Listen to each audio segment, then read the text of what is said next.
Hola y bienvenidos a esta primera parte de los podcasts especiales del solsticio de verano, que ya sabéis que este año se titula Choría Chorí, que es el título de un poema de José Anartze, pero que también es probablemente una de las canciones en euskera más conocidas del mundo mundial. Si no recuerdo mal, os puse un QR para que podáis oírsela cantar al excepcional cantautor que fue Miquel Laboa.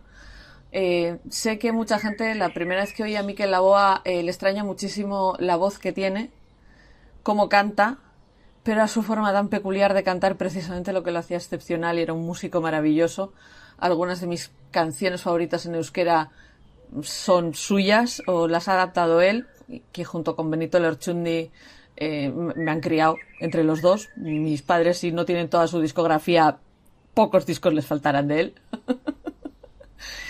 Y eso, Choría Chorí ha sido durante muchísimos años nana en esta casa. Antes de ser nana en esta casa fue nana para mí. Mi padre me la cantaba constantemente de niña. Y es una de esas canciones que a la que juntas 5 vascos se ponen a cantar y automáticamente siempre hay alguien que sabe hacerle la segunda voz a la canción, porque nos hemos criado con esa canción, especialmente los que tenemos de 50 años para adelante. No sabemos todos la canción, y las generaciones que vienen detrás también se la aprenden, porque Martín, que tiene 8 años, se la sabe. Lo podría cantar sin problemas. Es esa canción que si algún día decidiésemos cambiar el himno de Euskadi... Perdonad, he conseguido parar la tos, pero... Eso. Que si algún día cambiásemos el himno de Euskadi, yo probablemente la canción que sugeriría sería Choría Chorí, porque pocas canciones hay que unifiquen más a los vascos que Choría Chorí. De verdad. O sea, es como el va pensiero con los italianos. No nos toca la fibra la canción, eso. Id a escucharla. Si no os puso el QR, que ya me extrañaría, id a YouTube, metéis Choría Chorí, Miquel Laboa, Mikel-Laboa. Si pilláis la versión con Orfeondo no es tierra de fondo, ya es La Repanocha, y la escucháis y sabéis de lo que os hablo. En algún momento ya creo que os la he cantado y os la he traducido. Buscad por ahí, en algún sitio está cantada y traducida. Hoy, lo que es hoy, empezamos con estos audios grabados especiales. Y después de darle muchas vueltas a con qué empezar y en qué meterme con esto de los pájaros, dije, a ver, tú en biología y ornitología no te metas, que es un poco en plan, Manolete, si no sabes, ¿para qué te metes, no? Yo de biología lo que se me da relativamente bien es la botánica. Los pájaros me gustan porque siempre me han parecido criaturas fascinantes. Estos descendientes directos de los dinosaurios siempre me han parecido criaturas fascinantes, pero no sé lo suficiente de ellas como para lanzarme a hablar sobre la biología de los pájaros, ¿vale? Los que habéis recibido el calendario de Adviento, pues bueno, ya tenéis ahí mis 14 pajarracos, 14 de mis pajarracos favoritos, no son todos, no están los colibríes, no están los pavos reales, etcétera, etcétera. Están casi todos los pájaros que he metido. No, casi todos no. Creo que prácticamente todos los pájaros que he metido son pájaros que se pueden observar en la península ibérica. Tenéis sus textitos sobre ellos, etcétera, etcétera. Si habéis abierto ya el número 1, sabéis que es el elanio azul, que aparte de tener nombre de... yo qué sé, o sea, de superhéroe, elanio azul. ¿No había uno que era víbora roja o algo por el estilo? Tengo la duda. Bueno, la cosa es que habéis empezado con el elanio azul, iréis viendo más pajarracos según vayáis abriendo paquetes. Y después de darle muchas vueltas dije, a ver, ¿a ti qué es lo que se te da bien? Torrealday. Y dije, coño, pues la antropología y la etnografía y todo lo que tiene que ver realmente con los seres humanos. Así que he cambiado un poquito el centro y vamos a hablar de cómo interactuamos los humanos con los pájaros, o cómo hemos interactuado los humanos con los pájaros durante toda la historia, qué suponen las aves para nosotros, y bueno, hablaremos en algún momento de mitología y hablaremos de cultura y de artes y cosas por el estilo. Pero hoy, lo que es hoy, vamos a empezar pues con la parte de los usos económicos Vamos a hacer una pequeña introducción y vamos a estudiar los usos económicos de los pájaros y de las aves en las sociedades humanas. El uso de los pájaros por parte de los humanos tiene pues casi cientos de años, porque los venimos utilizando como alimento desde el Paleolítico, así, y también tienen usos simbólicos en el arte, la música y la religión, prácticamente desde que existen el arte, la música y la religión. En términos de utilidad económica, los pájaros han sido cazados para alimento desde el Paleolítico. Han sido capturados y criados en cautividad como comida para proveer de carne y de huevos prácticamente desde el Antiguo Egipto, y algunas especies se han llegado a utilizar incluso para localizar o para atrapar comida, como pueden ser los cormoranes utilizados para pescar o las aves de cetrería. Sus plumas se han utilizado desde muchísimo tiempo como parte de las camas, almohadas de plumas, edredones de plumas, y hemos utilizado plumas para escribir o para para flechear flechas. O sea, las guías traseras de las flechas también se hacían con plumas. A día de hoy, muchas especies corren peligros de pérdidas de hábitats por nuestra culpa. Cuando abráis el paquete de los gorriones, creo que recordar que hablo de ello, porque a los pobres gorriones estamos haciendo una garra fina con la pérdida de hábitats, porque somos una de sus principales causas de extinción. Y hemos creado grupos de conservación de pájaros para protegerlos y para influenciar en los gobiernos para que los protejan.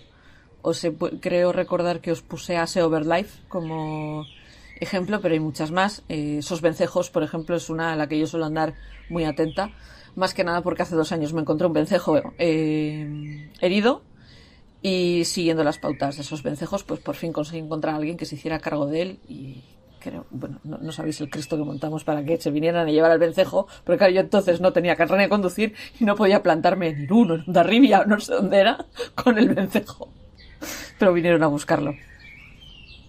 Los pájaros han aparecido en mitologías y religiones de muchísimas culturas desde la antigua Sumeria, como por ejemplo la paloma ha sido símbolo de la antigua diosa mesopotámica Inanna y de la diosa madre de los cananitas Ashera, así como de la diosa Afrodita. Atenea, la diosa griega de la sabiduría, todos sabemos que tenía el Athena Noctua, es que se llama por ella, el pequeño búho, como su símbolo, y en la antigua India el pavo real representaba a la madre tierra. Se suele ver a los pájaros como símbolos que pueden traer tan mala suerte y muerte como ser sagrados y utilizarlos en la heráldica. No es lo mismo ver un cuervo, todos hemos oído lo de no seas pájaro de mal agüero, los cuervos son pájaros de mal agüero. Todo esto, uno de mis chistes favoritos para hacer es decir pájaro de paragüero. Tonterías. Pues eso. También todos sabemos que hay pájaros que dan buena suerte, como llevar monedas en el bolsillo cuando oyes el canto de un cuco significa que las cosas monetariamente irán bien durante ese año. Y si vosotros no salís al monte con 50 céntimos en el bolsillo, ya estáis tardando. Es una de esas supersticiones pegadas por mis mayores. Pero mi abuelo siempre solía decir, la primera castaña pilonga a la cartera y 50 céntimos en el bolsillo, una moneda en el bolsillo.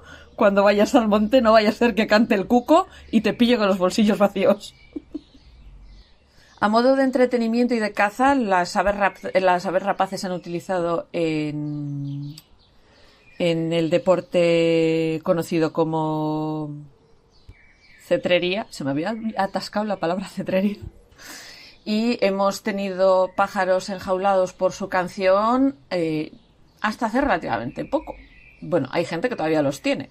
Yo, en mi casa, llegamos a tener 3 pájaros con el mismo nombre, Urco. El primero se llamó Raspas y luego tuvimos 3 urcos seguidos. Urco es el monte más grande de Eibar, es el monte más alto de Eibar. Los Dermoa te van a decir que el pico es suyo, pero... no. Creo que geográficamente sí es suyo, pero Urco es el monte más alto de Eibar y punto.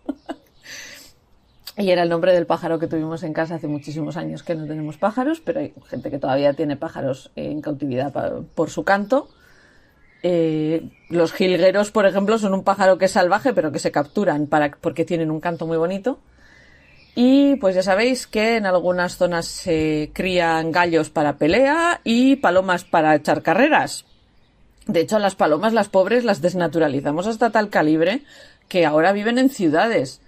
O sea, pero las palomas eran salvajes. Irse a ver pájaros o irse a sacar fotografías de pájaros.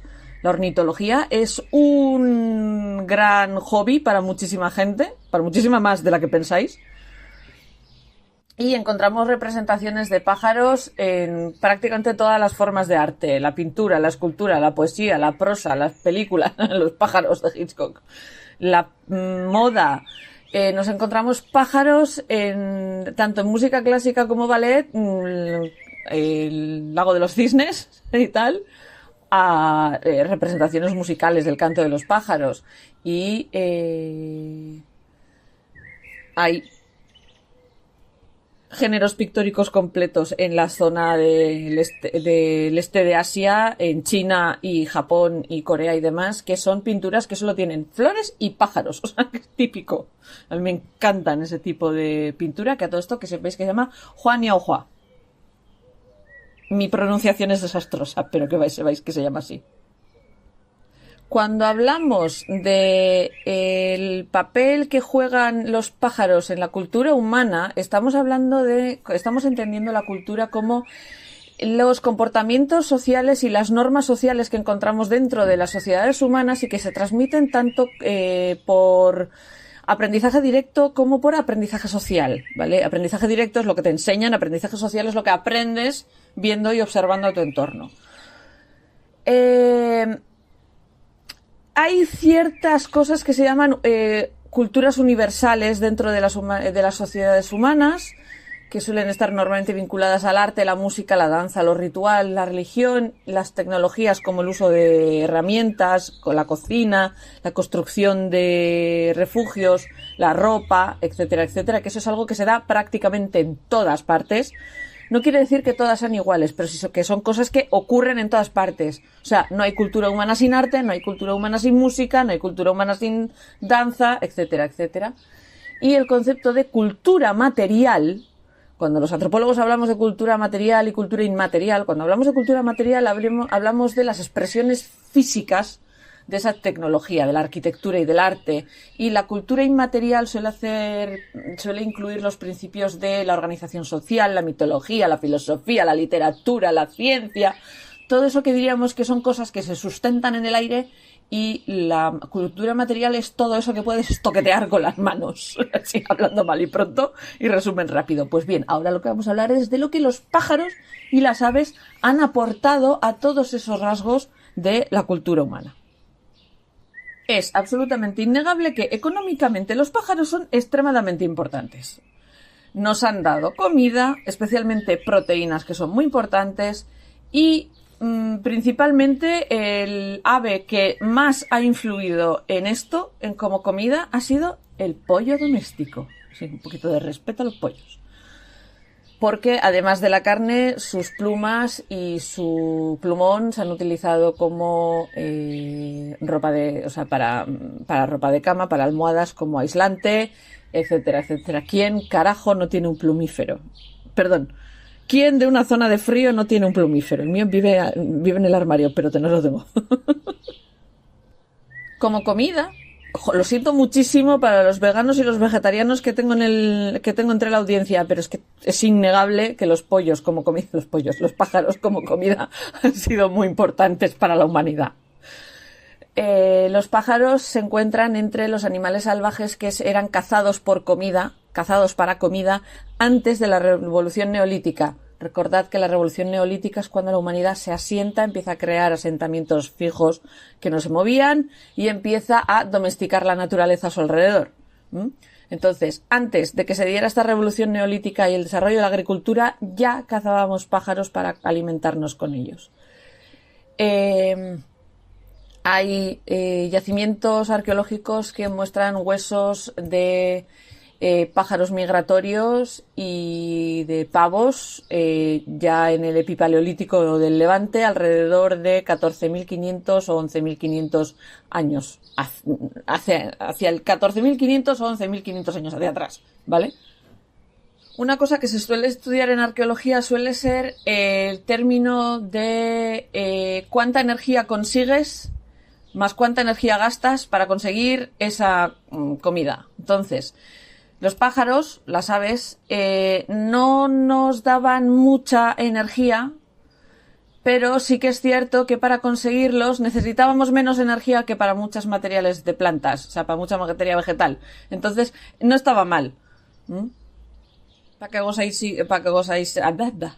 os hagáis una idea. Un pavo podía llegar a dar 2.000 kilocalorías por hora, mientras que un antílope podía dar 31.000 kilocalorías por hora, pero recolectar centeno salvaje podía llegar a dar solo 1.000 kilocalorías por hora. Entonces dices, bueno, pues antes pillo un pavo y me lo como, que me tiro 3 horas andando para recolectar todo esto. O sea, sí, recolectar era algo que se hacía en movimiento, etcétera, etcétera, pero siempre ibas a recibir más energía de un animal que de una planta. Es lo que hay. Y sabemos que los pájaros fueron domesticados y criados como aves de corral más o menos hace 4.000 años. Y como ya os he dicho, la especie más importante con la que se hizo esto es el pollo, que parece ser que fue domesticado hace 5.000 años al noreste de China. Probablemente al principio para las peleas de gallos y luego aprovechado como comida. En el antiguo Egipto las aves de corral eran más bien patos, ocas y palomas que se capturaban con redes y que luego entonces se criaban en cautividad. A día de hoy el pollo es el 20% de la proteína animal que se come por parte de la población humana general del mundo, en forma de su carne y de sus huevos. Muchas veces se la suele criar en muy malas condiciones en granjas intensivas, que lo que hace es facilita la producción, pero el bienestar animal es un desastre. Así que si tenéis un caserío, yo por ejemplo en mi casa los huevos vienen de un caserío, o sea, preferimos que vengan de pollos y gallinas que viven libres en el monte, que es que si quieres ir los vas y los ves y les pones nombre, a comprarlos en el supermercado o lo que sea. Si tenéis un mercado tradicional, yo os animo a ir al mercado tradicional a comprar tanto la carne de pollo como los propios huevos. O sea, a día de hoy tenemos acceso a eso, por lo menos en España hay acceso a eso. Otras aves de corral que son significativas económicamente alrededor del mundo son el pato, diles todos los franceses, las ocas, diles todos los franceses, faisanes, perdón, y los pavos. Y en algunos sitios, especialmente en África, se está empezando a utilizar a las avestruces como ave de corral por su carne, que debe ser muy bajita en colesterol, pero las... espera, que me sale en euskera y no me sale en castellano y acabo de decir la palabra. Las avestruces. Si queréis saber, avestruz en euskera se dice ostruca.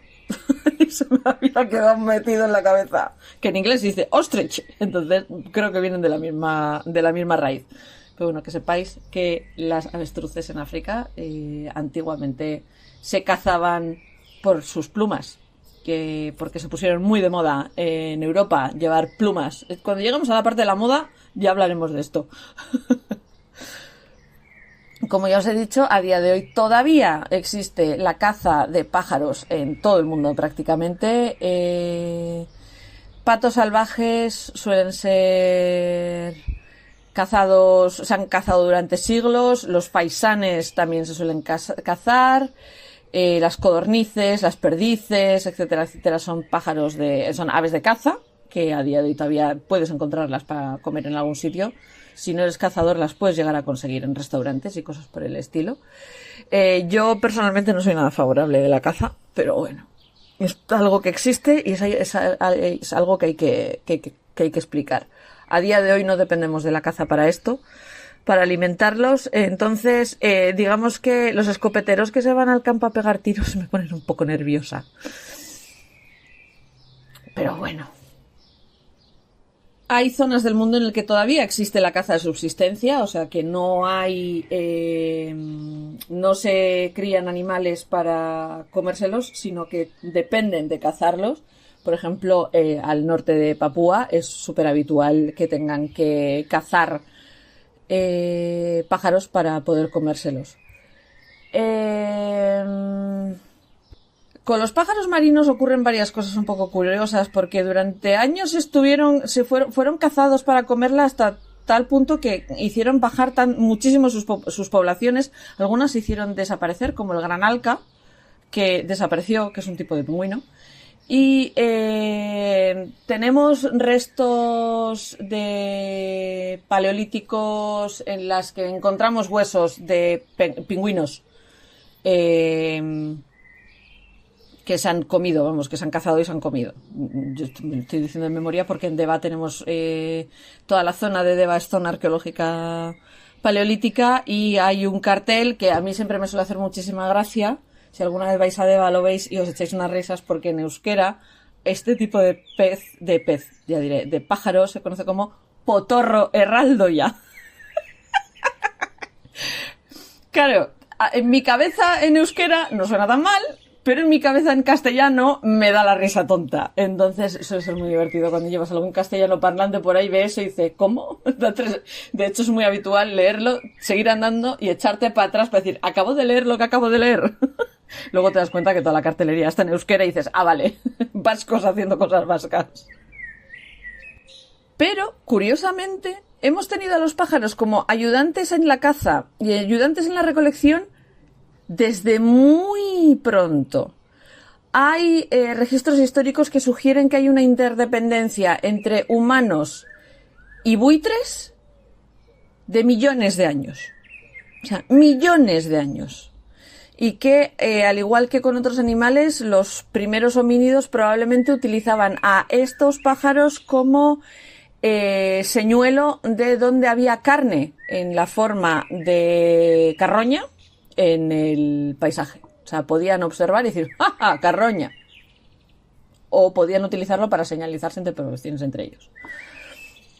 Como ya os he dicho, la pesca con cormoranes es una forma tradicional de pesca en la que se entrena a los cormoranes para pillar pájaros vivos en los ríos. Históricamente, la pesca con cormoranes se ha desarrollado sobre todo en Japón y en China, aunque se da en otros países del sureste asiático. Puede ser una forma un poco cruel de tratar a los cormoranes, especialmente porque se les suele atar hasta a cierta altura del cuello una cuerda para que no puedan tragarse el pescado. A mí personalmente me parece una práctica cruel con los pájaros, pero sí que es verdad que hay algunos pescadores que lo que hacen es les permiten comerse algunos de los pescados, y luego cuando el pájaro, el cormorán, ya está lleno, pues el resto sigue cazando y no se come el resto de los pescados. Así que bueno, ya sabéis. A veces es difícil ver la diferencia entre dónde está el animal ayudante y dónde está la herramienta, y es el problema ético y moral del uso de animales como asistentes y demás. Que para algunas personas pues es un problema. Yo, por ejemplo, soy de las que opinan que las ovejas pues las necesitamos y nos necesitan. Pero bueno, pues con algunos pájaros ocurre lo mismo. Las necesitamos y nos necesitan. Luego hay un primo de los gorriones, porque es un paserináceo, perdón, primo de los gorriones, para que os hagáis una idea, que en África se suele utilizar para localizar nidos de abejas salvajes.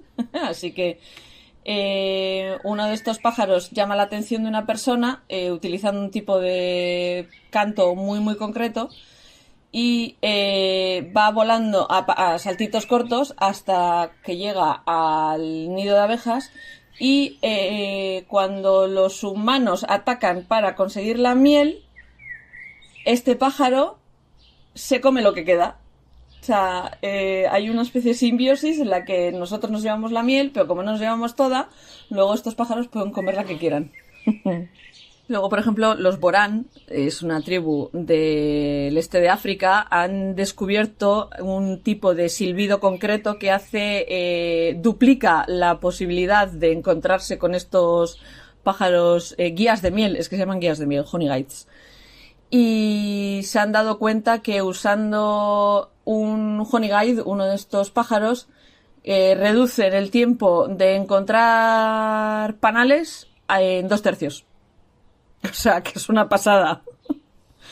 Y los bosquimanos del Kalahari, siempre que encuentran una colmena gracias a estos pájaros, les dejan miel como regalo o como pago por haberles ayudado a localizarlo. En cuanto a los materiales que conseguimos de las aves, de los pájaros, las plumas son lo más obvio, que las hemos utilizado para hacer ropa de cama suave y calentita, incluidos los edredones, que la etimología de edredón es maravillosa, porque edredón no es una palabra en castellano, viene del inglés eiderdown, y eiderdown es literalmente plumón de pato de eider, o sea, no nos he inventado nada. Lo que hace este tipo de plumífero o de ropa con plumas interiores es muy parecido a lo que ocurre con el hilado y la preparación woolen de la lana, que tiene muchísima capacidad para retener aire entre las plumas, entonces da más calorcito precisamente por eso. Hemos utilizado las plumas para escribir, de hecho, la pluma para escribir, el plumín, etcétera, etcétera, viene porque las utilizamos como herramienta de escritura. Las hemos utilizado en arquería para hacer es que lleva plumas en la parte de atrás, una flecha para dispararla, para guiar la pluma, la flecha, y las hemos utilizado también para hacer señuelos de pesca. Y yo esto lo he vivido en carnes propias, porque mi hermano de adolescente echó muchas horas metido con los pies en el agua, en el río, con botas, pero en el río, pescando. Pescaba truchas, era un artista, daba gusto verle pescar a látigo, ahí haciendo volar las moscas, y en muy estilo Torrealday, en vez de comprarse las moscas hechas, que se las compraba, decidió que era una grandísima idea aprender a hacerlas, y mi hermano durante muchísimos años se hacía sus propias moscas. Y se tiraba horas sentado en el escritorio en su habitación con todo el equipo, las plumas, tal, sedas, tal, no sé qué, no sé cuántos, y se hacía unas moscas que eran preciosas. Una de mis cosas que me dan penas es que no haberle pedido en su momento que me hiciera unos pendientes. Porque el señor, porque ya es un señor, se los curraba. Y un día de estos le tengo que preguntar dónde tiene todo el armamento y a ver si algún día pensaba en volver a hacerlas. Porque aquello era relajante ver cómo las hacía. Era fascinante, pero la Miren adolescente, pues ¿qué quieres que te diga? A mí me arrastraban a pescar al río, pues que se me daba fatal. Los huesos de los pájaros se han utilizado desde el Paleolítico para hacer buriles y otras herramientas de talla, o sea, porque a veces necesitas una herramienta un poco más blanda para hacer ciertas cosas y pues los huesos siempre han venido muy bien.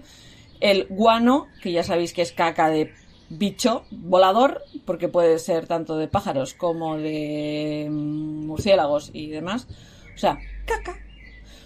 Es muy rica en nitrógeno, fósforo y potasio y ha sido utilizado durante mucho tiempo como fertilizador en agricultura y a día de hoy todavía se utiliza en la agricultura orgánica. Y que sepáis que la guerra en el Pacífico en 1865 se desató en parte para saber quién puñetas tenía el control de un territorio que tenía muchísimas fuentes de guano. Otro de los usos de las plumas, además de que para escribir y para hacer edredones, etcétera, etcétera, ha sido la ropa y la moda. Las plumas han tenido un papel muy importante por su colorido en la ropa y la moda, incluso antes del nacimiento de la civilización. Si yo, Miren Torralday, nacida en el siglo XX, que vivo en el siglo XXI, me encuentro una pluma de arrendajo. Los arrendajos en las alas tienen unas plumas azules, negras y blancas que son monísimas. Bien, pues yo cada vez que encuentro una la tengo que guardar. Hace relativamente poco he estado en las lagunas de Neila y encontré un montón de plumón de ave rapaz. Me traje todo. O sea, pues parezco idiota, pero es que me encantan las plumas. Si yo que a día de hoy no necesito plumas para estas cosas, las guardo cada vez que las pillo. No me habéis visto pegar saltos con una pluma de ala de buitre y de águila, no me habéis visto. Mis padres sí. Me emociono, pues imaginaros todos esos pueblos en los que tienen un significado sagrado, ¿no? O sea, se han utilizado por parte de los pueblos indígenas de todo el mundo como adorno y símbolo de estatus, incluso entre europeos y demás han sido símbolo de estatus. En Polinesia las plumas del Sega Ula se suelen utilizar como moneda de cambio, porque se suelen utilizar para decoración del hogar y de las propias personas. Entre los inuit se utilizan las plumas de los pingüinos y de otros pájaros de la zona en la ropa como adorno y demás, y especialmente en zonas donde conseguir pieles de caribú era más complicado porque había menos. En la cultura occidental las plumas se han utilizado en boas de plumas. O sea, ¿quién no ha visto una boa de plumas? Y decorando pues sombreros muy elaborados y especialmente en la ropa femenina. Aquí estoy yo, que uno de mis sombreros de brujas tiene plumas. Es que de hecho estoy viendo ahora mismo tengo un sombrero de bruja que le suelo ir cambiando las decoraciones según si me lo tengo que poner en invierno, me lo tengo que poner en primavera, me lo tengo que poner en otoño y demás. No llevo las mismas cosas en Halloween que en carnavales, por ejemplo. Una que es así. Todos tienen plumas. Todos tienen plumas. De hecho, me quiero hacer uno con plumas de pavo real. Necesito uno con plumas de pavo real. Bueno, pues eso. Se han utilizado como adorno en ropa femenina durante muchísimo tiempo, especialmente en sombreros. Todos hemos visto Los Tres Mosqueteros. Las plumas dentro de la moda fueron como símbolo de estatus, han sido así bien entrado el siglo XX. O sea, en la Belle Époque se solía colgar de la ropa. En la Hudson Bay Company de Canadá solía vender cisnes y ocas por sus pieles y por sus plumas en el siglo XVIII y XIX. Las pieles se solían mandar a Europa. Como ya os he dicho, las plumas de las avestruces fueron un bien de lujo en Europa durante siglos. Digamos que casi cargándonos las poblaciones de avestruces salvajes y la subsecuente establecimiento de las granjas de avestruces. O sea, porque nos íbamos a cargar a las otras. Entonces se establecieron las granjas porque la necesidad de tener plumas de avestruz era mayor que la capacidad de entender que no nos podemos cargar nichos ecológicos enteros. Pero cuando han tenido la oportunidad la humanidad de entender que cargarte un nicho ecológico entero es una barbaridad. Y a veces cargarte un animal significa cargarte todo su ecosistema. Perdón, que me voy por las ramas. Durante el siglo XIX y el XX se puso muy de moda llevar plumas en los sombreros, especialmente a principios del XX, finales del XIX, época eduardiana, finales de la época victoriana. Se puso muy de moda llevar plumas y cazar para conseguir estas plumas casi decimó poblaciones de pájaros, especialmente en Sudamérica, donde había pájaros con unos coloridos tan espectaculares que aquí no se daban. Entonces todo el mundo quería tener esas plumas. Y los esfuerzos para intentar que no desapareciesen esas poblaciones de animales dieron como resultado uno de los primeros intentos de conservación que llevó a la creación del primer National Wildlife Refuge en Estados Unidos, que conoció como Pelican Island, que está en Florida, en los Everglades. En el cine de Hollywood de 1930 se utilizaban las plumas en abundancia, probablemente como metáfora de la sexualidad femenina. Haceros una idea de las pelis de aquella época, ¿no? Por ejemplo, en el musical de 1935 llamado Top Hat, Ginger Rogers bailó Chick to Chick cubierta de pies a cabeza en plumas blancas que enfatizaban sus movimientos. Ahora vais a YouTube y buscáis Ginger Rogers, Fred Astaire, Chick to Chick y os quedáis con el vestido, porque es espectacular. Ya hacia finales del siglo XX, diseñadores como Yves Saint Laurent y Alexander McQueen utilizaron mucho las plumas como marca de moda en sus desfiles.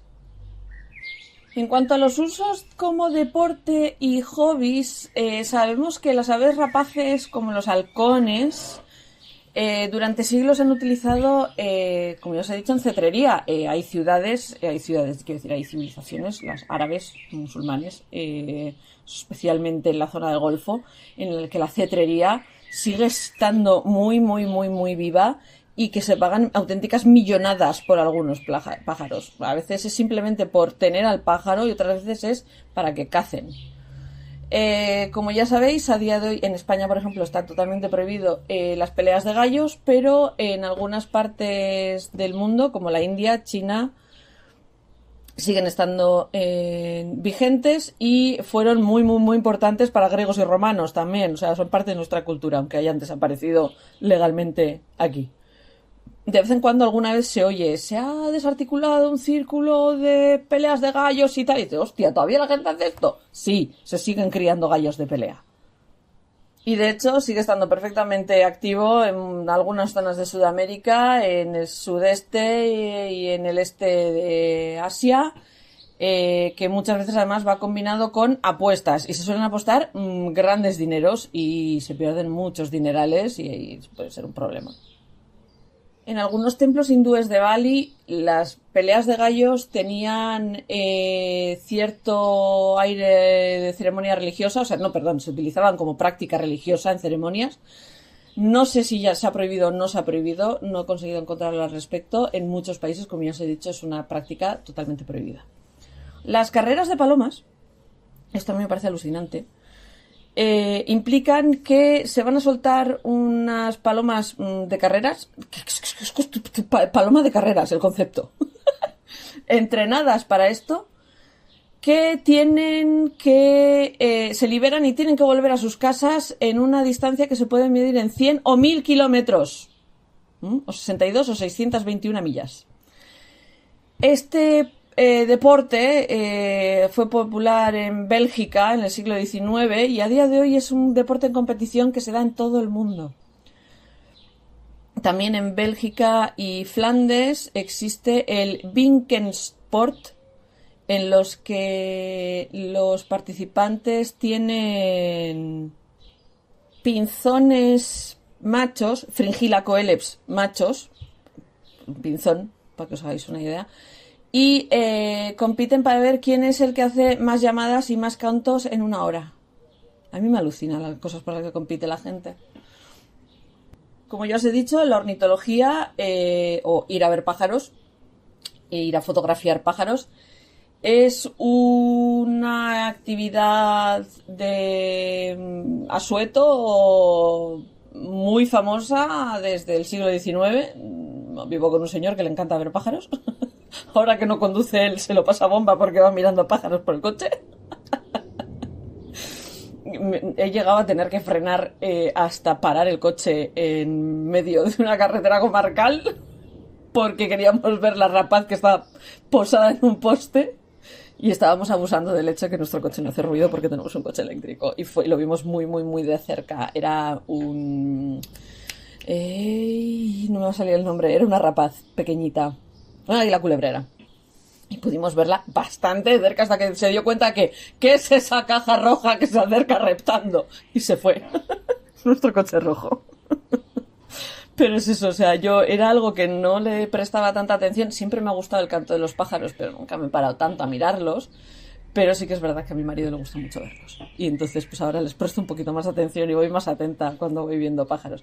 Siempre he tenido obsesión con tener un cuervo de mascota o una corneja de mascota. Sería feliz si tuviera un cuervo o una corneja de mascota.